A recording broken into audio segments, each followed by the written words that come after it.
2025 या नवीन वर्षाच्या सिंधुदुर्ग जिल्ह्यातील आणि महाराष्ट्रातील सर्व नागरिकांना हार्दिक शुभेच्छा. हे वर्ष आपणा सर्वांना सुखाचं भरभराटीचं जावं ही ईश्वरचरणी प्रार्थना करतो. आज या नवीन वर्षाच्या निमित्ताने अनेक पर्यटन जे आमच्या सिंधुदुर्ग या पर्यटन जिल्ह्यामध्ये आलेले आहेत त्या सर्वांचं या ठिकाणी हार्दिक स्वागत करत असतानाच त्यांना सुद्धा नवीन वर्षाच्या शुभेच्छा देतो. महाराष्ट्रामध्ये नवीन मंत्रिमंडळाची स्थापना झालेली आहे आणि सर्व लोकांना खूप अपेक्षा या नवीन सरकारपासून आहे. त्या सर्व अपेक्षा पूर्ण करण्याची ताकद आमचे मुख्यमंत्री आदरणीय देवेंद्रजी फडणवीस साहेब, उपमुख्यमंत्री एकनाथ शिंदे साहेब आणि उपमुख्यमंत्री अजित पवार साहेब आणि त्यांच्या मंत्रिमंडळाला मिळो अशी ईश्वरचरणी प्रार्थना करतो. आपला सर्वांनाच माहिती आहे की सिंधुदुर्ग जिल्हा हा पर्यटन जिल्हा आहे आणि अनेक पर्यटनाचे प्रकल्प हे या निमित्ताने या जिल्ह्यामध्ये येत आहेत.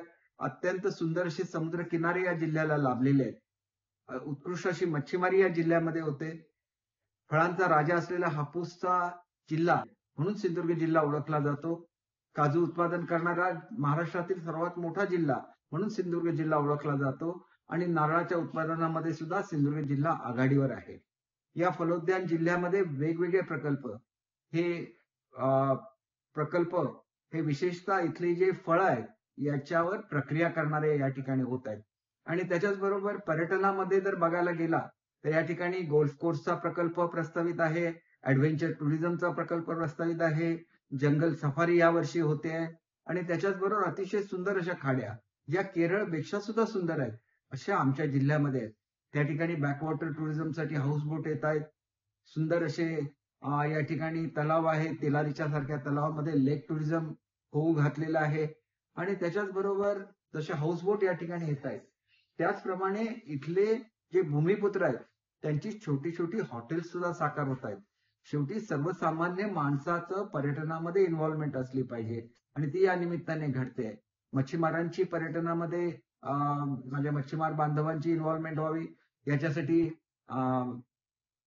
फिशिंग विलेज सारखा प्रकल्प या ठिकाणी होऊ घातलेला आहे.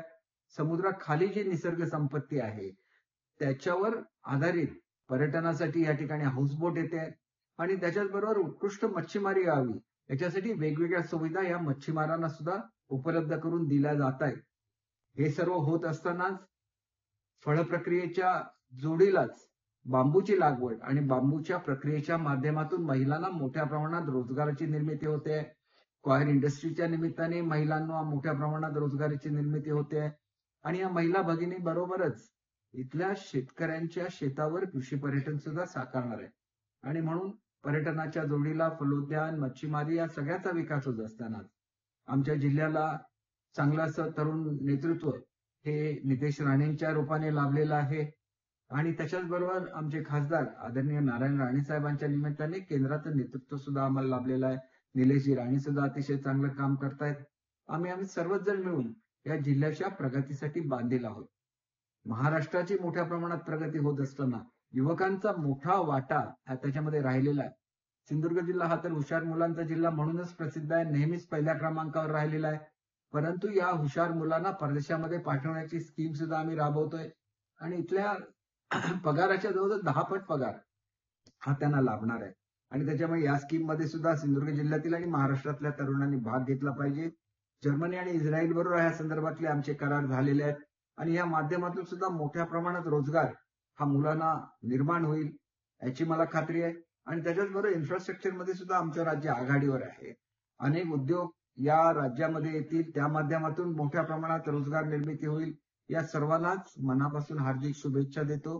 महाराष्ट्राची उत्तरोत्तर प्रगती होत असताना यावर्षी अतिशय चांगला असा पाऊस महाराष्ट्रामध्ये झालेला आहे आणि या माध्यमातून शेतकरी आणि बळीराजा सुखी व्हावा, त्याच्या जीवनामध्ये सुखाचे समृद्धीचे क्षण यावे आणि त्याच्याच बरोबर शेतीच्या जे जोडधंदे आहेत त्याला सुद्धा चांगला असा प्रतिसाद मिळावा आणि सर्वच नागरिक महाराष्ट्राचे सुखी व्हावे अशी मी ईश्वरचरणी प्रार्थना करतो. महाराष्ट्र नेहमीच आघाडीचं राज्य राहिलेलं आहे आणि ते तसंच राहावं यासाठी नवीन सरकार कटिबद्ध आहे आणि त्याचे परिणाम आणि त्याचे फायदे हे महाराष्ट्राच्या जनतेला मिळावे एवढी मी ईश्वरचरणी प्रार्थना करतो. सर्वांना मनापासून हार्दिक शुभेच्छा देतो. पुन्हा एकदा नवीन वर्ष सुखाचं भरभराटीचं जावं अशी ईश्वरचरणी प्रार्थना करतो.